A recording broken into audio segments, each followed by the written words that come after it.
And as if you already know, we've been able to bring in ARCO AMPM, which in the very, very, very near future, they're going to start construction. We have some other investors that have actually purchased some property in that neck of the woods. So we're hopeful that we can have a specific plan, a master plan of sorts, so that we can continue to generate more jobs and more property tax and sales tax for our community.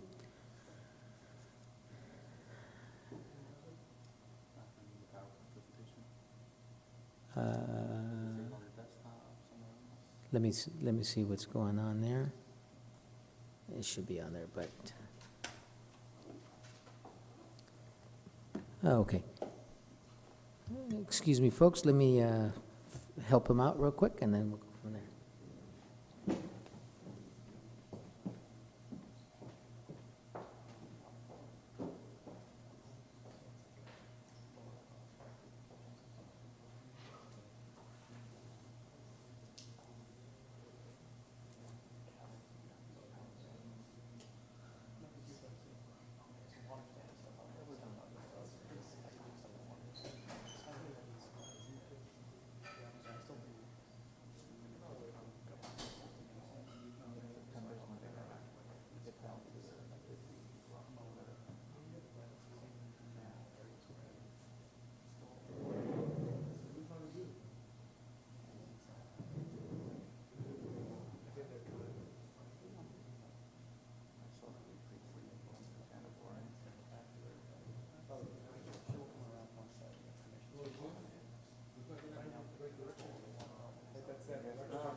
And we've done work for about 65 cities in California. We're currently working for about 35 cities right now.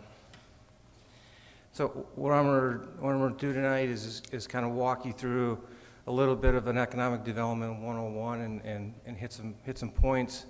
And then this really is the first step in going ahead and putting together an economic development action plan for Livingston. And we've done probably 14 or 15 of these for cities across the state, and we're working on probably 2 or 3 right now.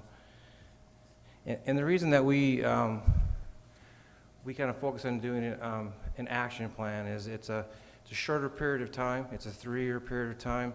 Oftentimes, cities, they get kind of grandiose in terms of doing a very 150, 100-page strategy that tries to do too much, and it's something that you end up putting up on the shelf and not really using it effectively. So we look at it a shorter period of time, a 3-year period, and look at really what the marketplace is and what can be achieved during that shorter period of time. Next. So tonight we're going to talk about a little bit about what is economic development. We're going to talk about a retail development strategy, talk about the city's role in retail recruitment, motivations, look at the Livingston area, a community profile. We're going to do a SWOT, weakness and opportunities and challenges, looking at some of the positive things, some of the things that you just need to understand when you're putting together a plan and you're competing for things. Looking at the top 25 sales tax producers currently for the city of Livingston, and then focus on some areas of opportunities that we think make some sense for that next 3-year period of time. And then talk a little bit about development services and the importance of that. And then kind of talk about setting the stage for doing that 3-year economic development action plan, and then talk about some next steps. Next. So what is economic development? There's a lot of different definitions. This is the one that I like to use. It's efforts to increase economic activity by strengthening existing businesses and business areas, attracting new businesses, and also trying to create employment opportunities in your community. Having employment opportunities is really, really important. The rooftops are good, but when we're talking to retailers and restaurants about coming to a community, they want to know that daytime population too, so you have to have a really good balance of jobs to housing in your community. And then just really working to make the environment as positive as you can from an economic development standpoint, from a business climate, to succeed and to flourish. And there's a number of factors that are really involved, but it's jobs created, it's income generated, it's marketplace growth, it's increased sales, which leads to increased local revenues, and then just trying to make that environment as healthy as possible. Next. Well, I guess that didn't show up. But when we're looking at strategies, you're looking at really kind of the process and trying to make sure that things work right. But then you're also looking at what the city can do. What role do you have? And so it's helping kind of manage that process. And you're helping to facilitate the development process and make sure that it's as easy as possible to get through. So in terms of the city's role in retail recruitment, you really want to kind of define and manage the expectations. And I know that at the International Council of Shopping Centers Conference, it was an opportunity for us to start off with Livingston, and we had one of your council members and your city manager there, and we had a number of very positive meetings. So we're kind of setting the stage and getting our foot in the door and telling that story, but kind of managing that process. You need to understand kind of who you are and what you can be as a city, as a community, as a trade area. It's really important to understand that. And so I think we had a lot of positive meetings, and so we're following up and talking to them about looking at opportunities and continuing those discussions. You also have to work with property owners, and so you have to understand that most opportunities are privately owned development projects, either existing or possible new ground-up development. So you have to work with their expectations and their wants and desires, and so a lot of communication and having to work with those private property owners and those developers. Next.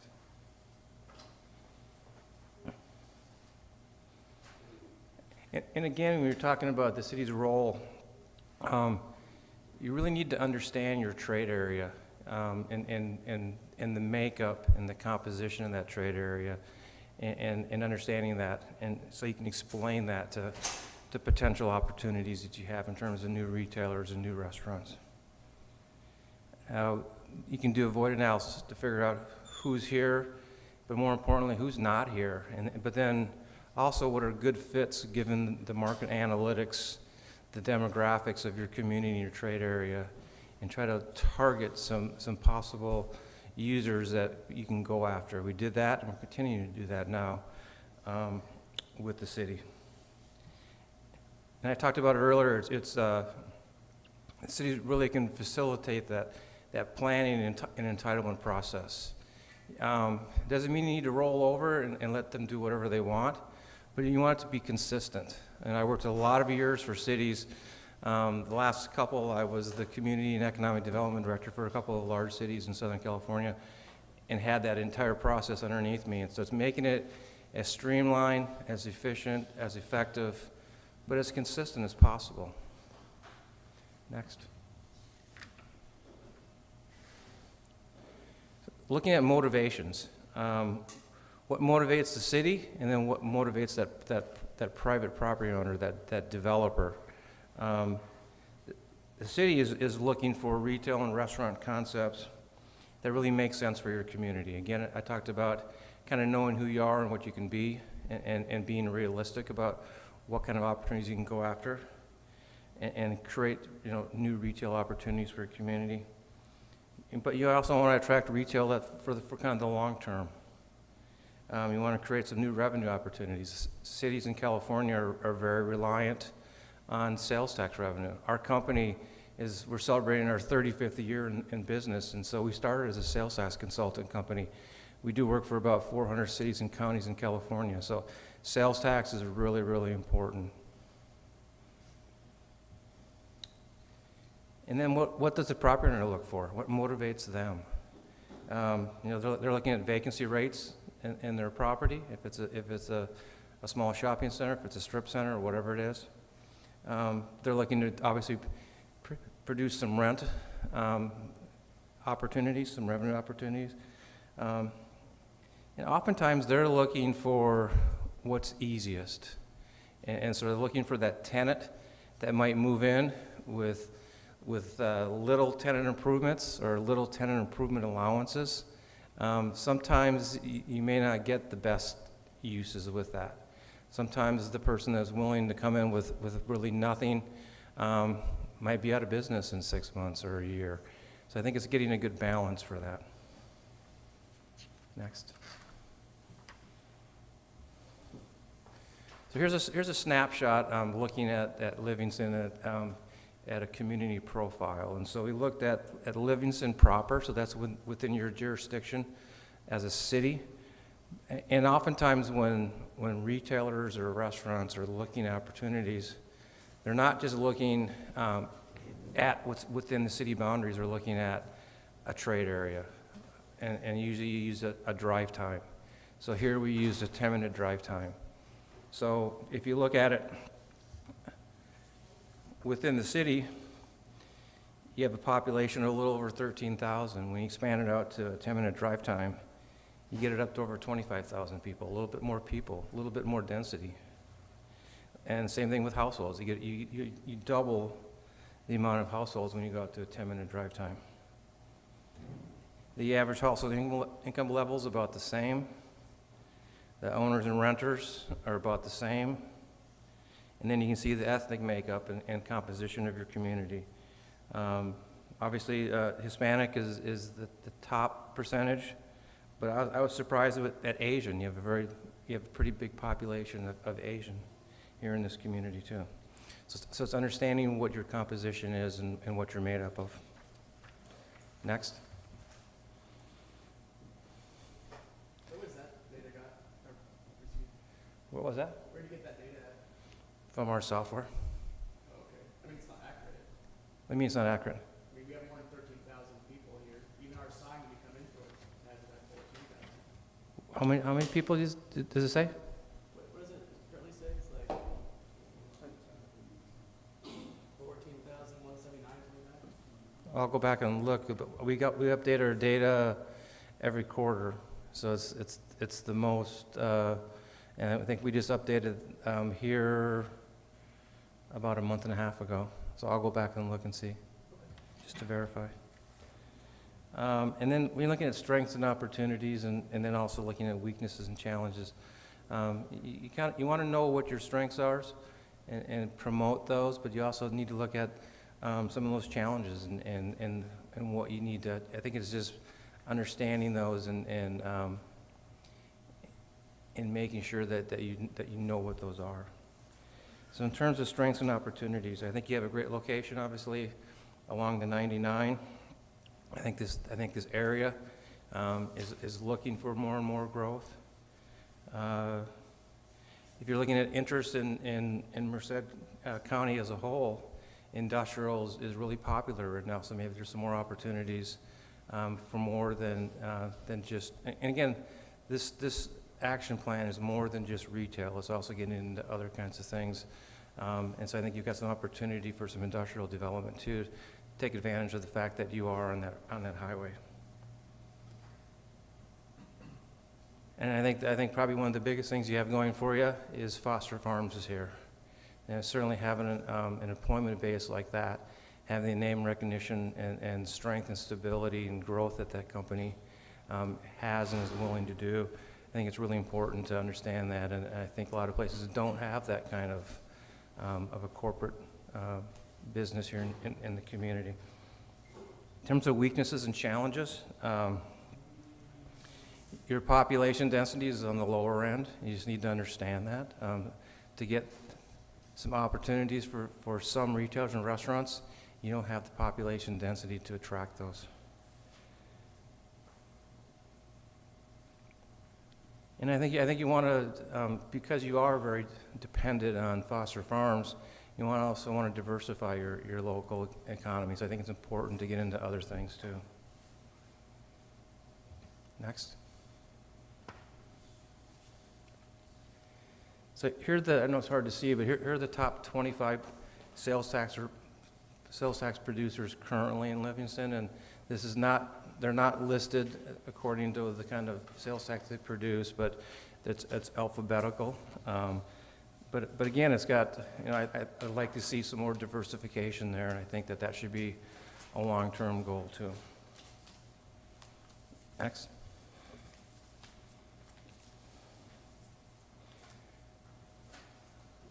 This didn't show up in the PowerPoint, but hopefully in your packet it did.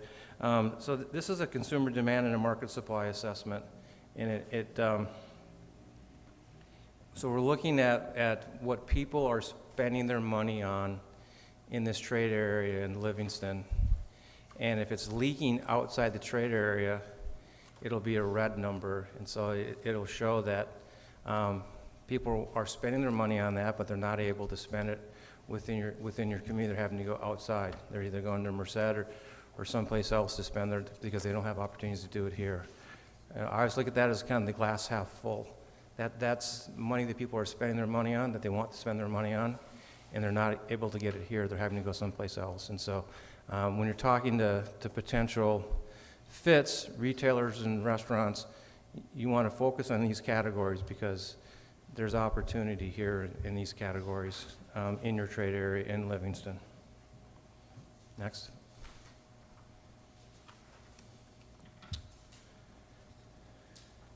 So when we look at focus areas of opportunity, we came up with 4, and the 4 here are the downtown area where we're at now. The area that is called Livingston Commons, and then the Hammett and Campbell area, and then the area around Foster Farms.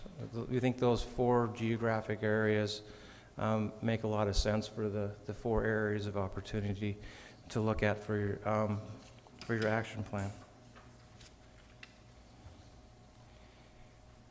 Next. And then for development services, I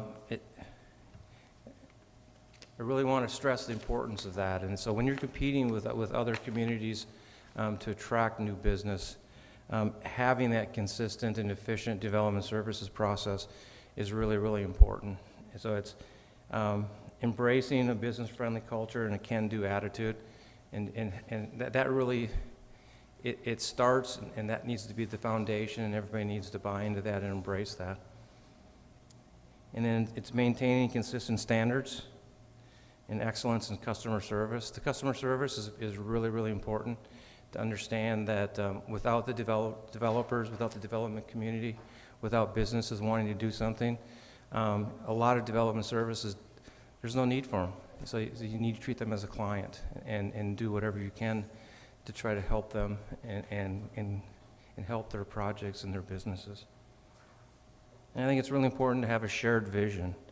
And it really starts with the city council, but then it goes off into staff and understanding your roles and responsibilities and really being business friendly and being consistent. And I think the last thing is to try to make Livingston a best place to do business. And so I think it's a great community to live in. And so I also want to make sure that it's a place that you can flourish as a business and continue to do that. Next. Not sure why these aren't showing up, but so when you're looking at an economic development action plan, you need to recognize the marketplace. You need to understand your trade area, and so we spend a lot of time kind of understanding that the trade area and all your market analytics, because you're trying to paint that picture and tell that story about the opportunity that's here. And when you go to Las Vegas, it's for the International Council of Shopping Centers Conference. It's 40,000 people, and it's rapid fire. And he's shaking his head because he's been there a number of times. But I think this year I had 48 meetings for 15 cities in 2.5 days, and some of them were every 15 minutes. And so it's a chance to just kind of get your foot in the door and talk about an opportunity. But then you have to continue to really tell that story and paint that picture about why you think your community and your trade area is a good fit with their business. And then it's looking again at near-term opportunities and understanding what you think can be achieved and to be a little bit realistic about what you think you can go after. So with that, I think I'd like to get any kind of feedback you might have just in general. And then the next step that we're going to do is to draft the plan, and we'll work with the city manager to get a draft of the action plan, and then we'd like to bring it back to you to go through it with you to talk about that, and then hopefully adopt that plan. So with that, I'm happy to answer any questions. Yeah, Barry, for the public and for the council in general, what kind of feedback are you looking from them, so that way you can kind of steer them in that direction? In terms of from the city council? Yeah, and the public. Yeah. I think just we identified the 4 areas of opportunity. If you think those make sense, if there's something else that you want to add to that, I'd like to kind of get that. But just some comments in general. I think I think the plan will come together nicely. But if there's anything that you want me to know before we do it, I'd like to hear that. Huh? Is this a free service they're offering us, or No, there's not free service. We're actually paying for it. did this already come before us and we approved it? Yeah. Yeah. So what you want to do is you want to provide some feedback in terms of he mentioned the 4 areas of focus. Right. So you can either do that, or you can give them some general direction. Yeah, we're also working on a separate document that will be folded into the action plan too, and it's more of a retail strategy, and so we're going to get a little more specific about a number of those retailers and restaurants that we reached out to with at the shopping center conference, but that we're also talking to now. And so there's a list of probably about 20, I think, that are on that too, and that will be part of their retail strategy. We'll fold that into the action plan too. I'm going to go and open it up to the public if they have any comments or any ideas that they would like to bring forth to the community. Yeah, this is the very beginning.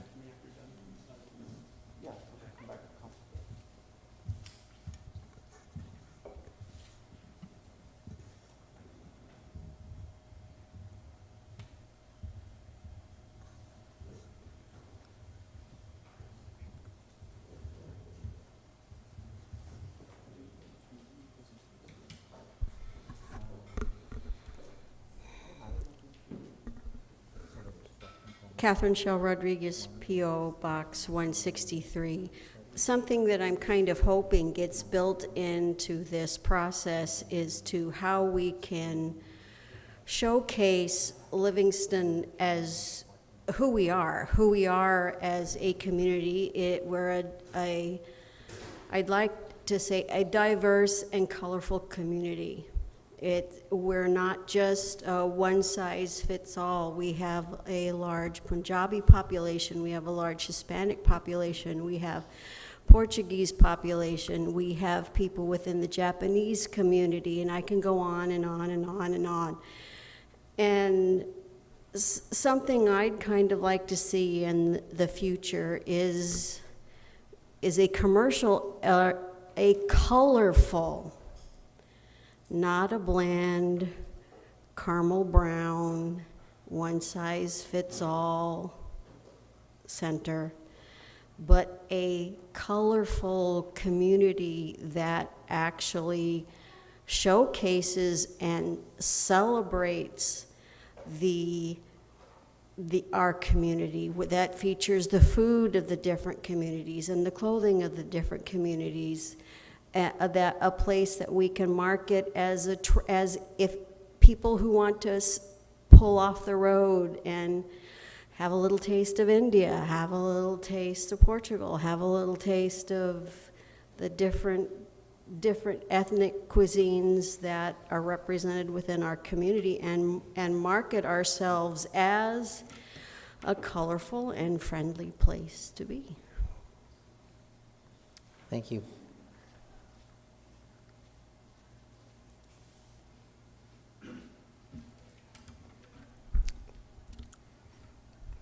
I don't really have a comment per se. Luis Florida, 707 Almonwood Drive. I just had a follow-up to what Alex asked about the data. I was curious because we've seen several presentations about sort of the demographics of our city, of our community, and I'm just interested in the methodology. I know professionally I use EMSI for some of our labor stats and some of our demographics that we do at the community college level. So I was really curious about the average income, the household income. I thought it was really, really high. It's like 63,000. And I say it's really high because when you look at census or when you look at EMSI or when you look at other proxies for income or high need areas such as the percentage of students who qualify for free or reduced lunch, is a majority of our students who qualify for that. So I'm surprised that $63,000 is listed at the medium income there. So I was just curious. Average? Well, that's even more. So I was just wondering if it's like census blocks or what's the methodology that's being used to come up with those figures. So that was just my question there. Thank you. Yeah, Barry, in that market analytics plan that you provided initially, we actually saw those numbers on there, and they were pretty much the same number. I don't remember the population, but certainly the average household income was. We talked about that quite a bit. It's like it jumped from like 2017 U.S. Census, though, population was 14,140. I don't think we've lost 1,000 people in a year. Yeah, our database, we have a software with a license agreement, and Barry, why don't you do us a favor? Why don't you share what HDL does for us in general? And you were hired through specialized services, sure. But HDL in general. Yeah, just to finish up the point I was making is the software that we have It uses a number of different sources for the data.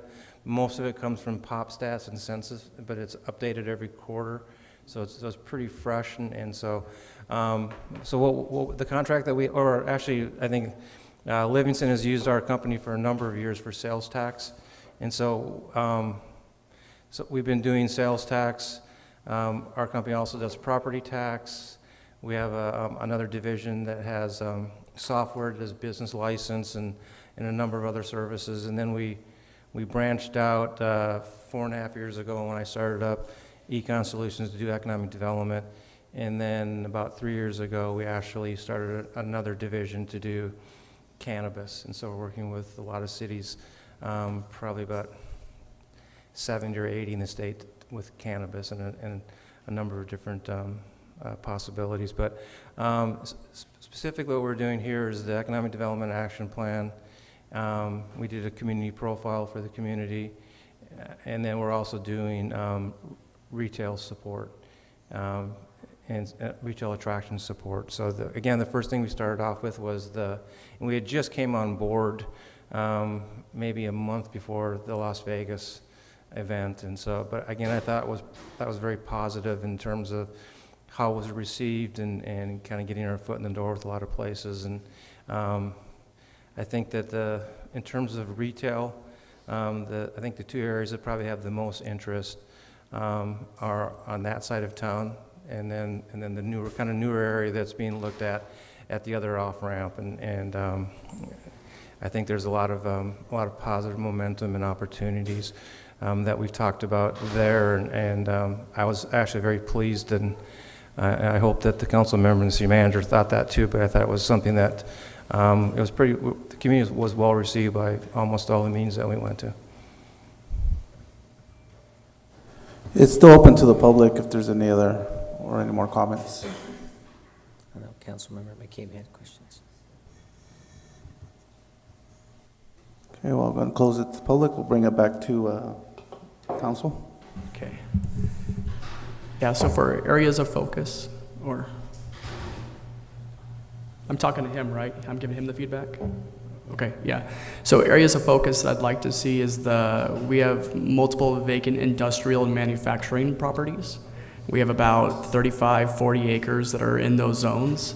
So I'd like to see a focus on maybe supply chain relations and complementing foster farms or other agricultural areas that could justify the utilization of those industrial areas. I think those have the highest potential for job growth, so I would like a special focus on that.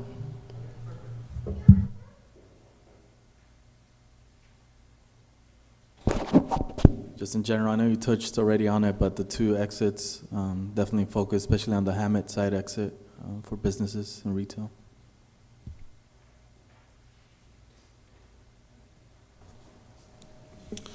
Yeah, I think days of waiting for people to come to you are over.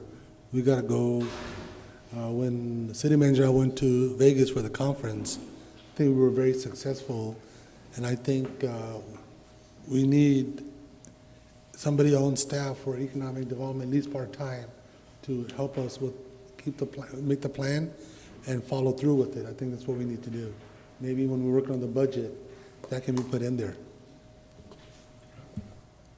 And Barry, as it relates to how are you going to tie these economic development action plan with the actual market analytics, and then finally the gap analysis that's going to be performed?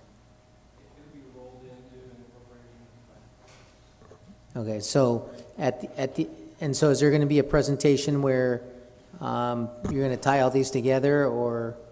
You'll see it when the plan comes back, and how the analytics are really involved and help kind of lay that foundation. And who puts these plans together? Is this a plan that you do, or do you have a team that puts this together? Out of our Denver office, we have a senior associate and an analyst, and they kind of circulate out, and then we give it to me. We're finding even more. We're actually getting ready to hire another person. Can you please go to the microphone so we get you on there? Thank you. So down south, we have a team of 3 people, including myself, that work on that. And then we're getting ready to hire a person that will actually work out of the Bay Area, that will work Northern California a little bit more. We have an office in Pleasanton, so we made an offer, and we're getting pretty close to hiring a person that will work out of there. Just, we've picked up a lot more work up north, and to the point where I've been up here usually 3 times a month, and I'd like to make that only maybe once or twice a month. Can you tell us how the actual, what are the steps and what's going to be done? Are there going to be visits by these folks coming here? They're going to be looking at, or they're just going to be looking at data? If you Looking could at just share data, with we're looking at aerials, and then we're getting feedback from you as we're putting the plan together. okay. And I've been up here, this is the 3rd time I've been up here already. And so every time I come up here, I drive alone a little bit more too. Okay, thank you.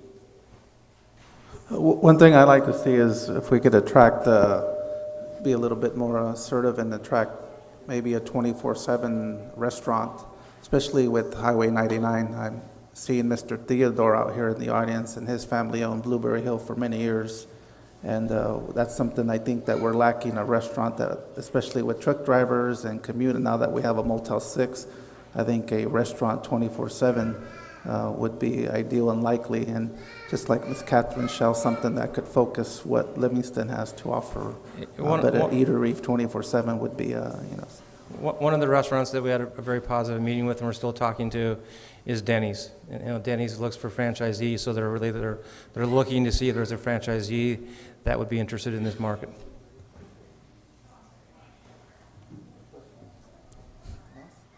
No.